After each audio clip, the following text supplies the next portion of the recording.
Ninguém acredita quando eu conto essa história. Dizem que é coisa de padre velho, que a cabeça já não presta mais. Mas eu tenho as cartas aqui comigo. Todas elas. 43 cartas que o Coronel Medeiros me mandou entre 1909 e 1911. Cada uma mais estranha que a outra. A última dizia só uma frase. Ele voltou. Meu nome é Amaro Rodrigues da Silva. Fui padre na região do Recôncavo Baiano por 40 anos. E nesse tempo vi muita coisa que a igreja não gosta que se fale. Mas o que aconteceu com o Coronel Medeiros, isso eu preciso contar antes que essas cartas virem cinza e a história morra comigo. Era março de 1909 quando recebi a primeira carta dele. Eu atendia às paróquias de Lençóis e arredores. Um território vasto, cheio de fazendas isoladas, matas densas e gente supersticiosa. O coronel era homem respeitado, dono de terras imensas perto da Serra da Chapadinha. Rico, autoritário, aquele tipo que não dobra o joelho para ninguém. Nem para Deus, diziam por aí.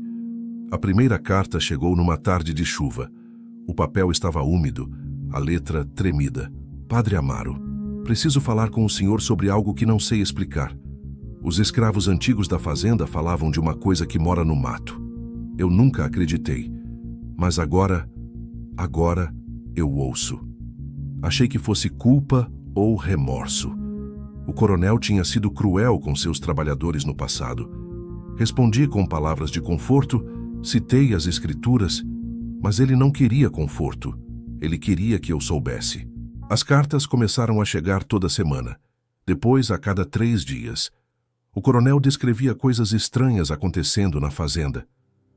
Os cavalos não entram mais no pasto norte, ficam relinchando, batendo os cascos, como se vissem algo que eu não vejo. Ontem à noite, acordei com um cheiro forte, como carne queimando misturada com mato podre, mas não havia fogo algum. Os cachorros sumiram, todos os 6. Achamos um deles 3 dias depois no meio da mata. Estava parado em pé, rígido como estátua, com os olhos abertos. Morto, mas de pé, padre. Como isso é possível? Eu devia ter ido até lá. Deus me perdoe, mas eu tinha medo. A região da fazenda do coronel era conhecida pelas histórias antigas.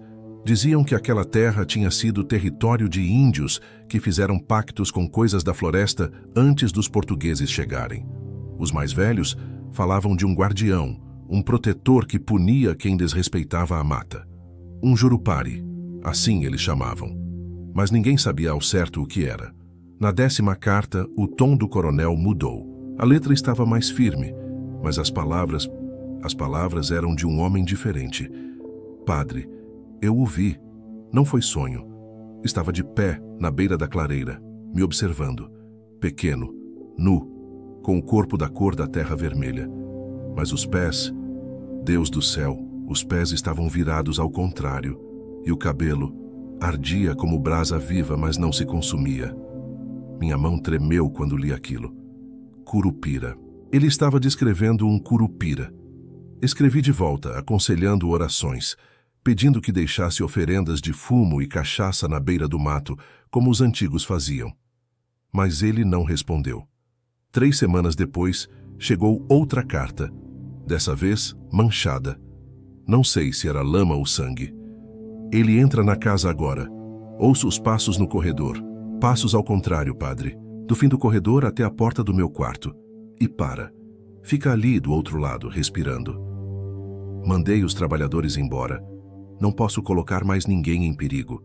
Estou sozinho aqui. Tranquei todas as portas. Mas ele entra. Recebi mais 5 cartas naquele mês. Todas curtas, todas apavoradas. Ele me chama pelo nome. Ele sabe o que eu fiz. Ele quer algo de mim. Mas não sei o quê. Foi em junho de 1910 que decidi ir até a fazenda. Não pude mais ignorar. Levei comigo um catequista jovem, Severino, e um tropeiro que conhecia bem o caminho. A viagem durou 2 dias. Quando chegamos à propriedade do coronel, o silêncio era absoluto. Nem grilos, nem vento. Só o som dos nossos cavalos e o ranger do couro das celas. A casa grande estava de pé, mas as janelas estavam todas abertas, batendo de vez em quando com um vento que não se sentia na pele. O mato ao redor tinha avançado. trepadeiras subiam pelas paredes e o cheiro, aquele cheiro de queimado e podridão, estava no ar, denso, grudado na garganta. Chamamos, ninguém respondeu, entramos. Encontramos o coronel na biblioteca, sentado numa cadeira de couro, de costas para a porta, olhando pela janela que dava para a mata. Ele não se virou quando entramos. "Coronel Medeiros?" Chamei, a voz falhando. Ele não respondeu. Severino deu a volta e parou, a mão na boca, sufocando um grito. O coronel estava vivo, mas o olhar era de quem tinha visto o inferno e não conseguiu voltar inteiro. Os olhos vidrados, as mãos crispadas nos braços da cadeira, a barba desgrenhada, o corpo magro como de quem não comia há semanas. "Ele está aqui", sussurrou o coronel sem me olhar. "Ele nunca saiu. Está me esperando." "Quem, meu filho? Quem está aqui?" "O dono da terra. Naquela noite ficamos na casa. Eu insisti para que fôssemos embora, mas o coronel não se movia. Dizia que, se saísse da cadeira, ele viria. Acendemos velas, rezamos. Severino preparou algo para comermos, mas ninguém tinha fome. E então, por volta da meia-noite, começou. Um assobio, fino, agudo, vindo da mata. Depois, passos, no corredor. Passos descalços, molhados, que faziam o assoalho ranger. Mas o som vinha ao contrário, como se alguém estivesse andando de costas. O coronel começou a tremer. "Ele vem", sussurrou. "Todas as noites ele vem." Os passos pararam na porta da biblioteca e ficaram ali, do outro lado da madeira. Severino levantou-se, pegou a lamparina. Eu o segurei pelo braço.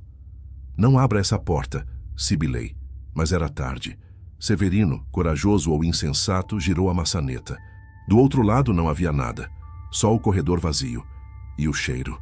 Deus do céu, aquele cheiro de carne chamuscada, de terra molhada e cinzas. Severino deu um passo para fora. A lamparina tremeu na mão dele. "Não tem nada aqui, padre." E então ele olhou para baixo. No chão de tábua havia pegadas pequenas de pés descalços, mas viradas ao contrário. Os dedos apontavam para trás. Elas começavam no fim do corredor e vinham até a porta. E paravam ali, como se algo tivesse ficado de pé, parado, nos observando. Severino engoliu seco e recuou. Fechou a porta devagar, trancou. E então ouvimos a risada. Não era humana.